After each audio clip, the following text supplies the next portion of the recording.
गणपति बाप्पा मोरया। दोस्तों, गणपति बाप्पा आ रहे हैं, तो फिर आज की हमारी स्टोरी क्या होगी?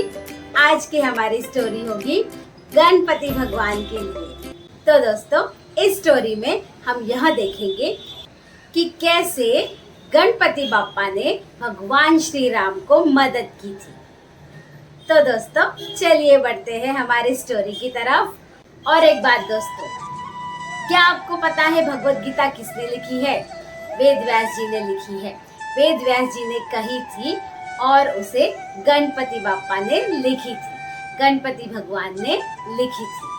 आज जो भगवत गीता हम पढ़ रहे हैं दोस्तों, ये गणपति भगवान ने ही लिखी हुई है। महर्षि वेद व्यास जी ने कहा था कि मैं तुम्हें महाभारत के युद्ध का वर्णन करूंगा और तुम उसे लिखते जाना। तो फिर गणपति भगवान ने कहा था, मैं जरूर लिखूंगा, मगर एक शर्त पर कि आप यह वर्णन कंटिन्यूएशन में बोलेंगे और मैं भी कंटिन्यूएशन में लिखते जाऊंगा। तो फिर महर्षि वेदव्यास जी ने हाँ कहा था और उन्होंने यह भी कहा था कि इसे सुंदर सुंदर शब्दों में पिरो के लिखना, ताकि सबको पढ़ने को अच्छा लगे। तो फिर दोस्तों, आज हम देखने वाले हैं कि कैसे गणपति भगवान ने मदद की थी भगवान श्री राम को रावण के खिलाफ।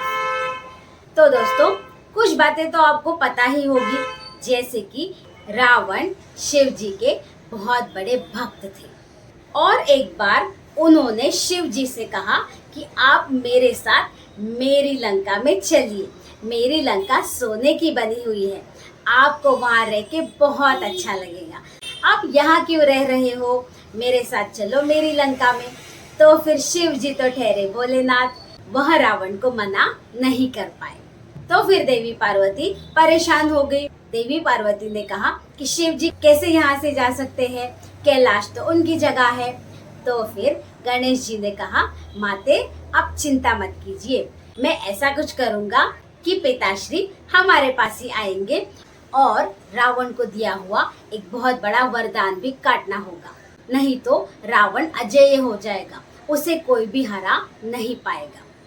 अब यहाँ पर शिव जी ने कहा, मैं एक शिवलिंग के रूप में रहूंगा और मेरे शिवलिंग को उठाकर तुम लेके जाना और जहाँ पर भी तुम उसे रखोगे वहाँ पर मैं स्थापित हो जाऊंगा।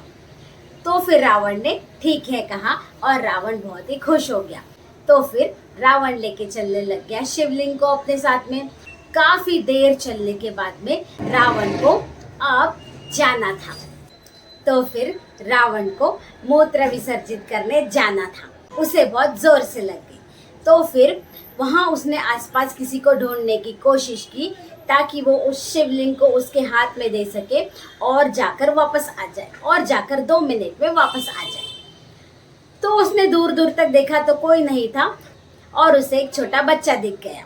उस छोटे बच्चे को उसने बुलाया और कहा कि मैं जल्दी से जाके मूत्र करके आता हूँ, तब तक तुम इस शिवलिंग को पकड़ के रखना, नीचे बिल्कुल मत रखना। यदि तुम्हें यह वजन लगने लगे तो फिर मुझे 3 बार आवाज देना, मगर इसे किसी भी हाल में नीचे मत रखना।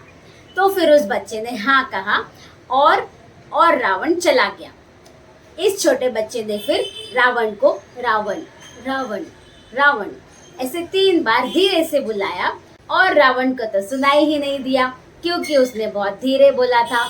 ऐसा 3 बार बोल के उस बच्चे ने शिवलिंग को नीचे रख दिया। जब रावण वापस आया तब उसने देखा कि शिवलिंग तो नीचे पड़ा है, तो वो डर गया।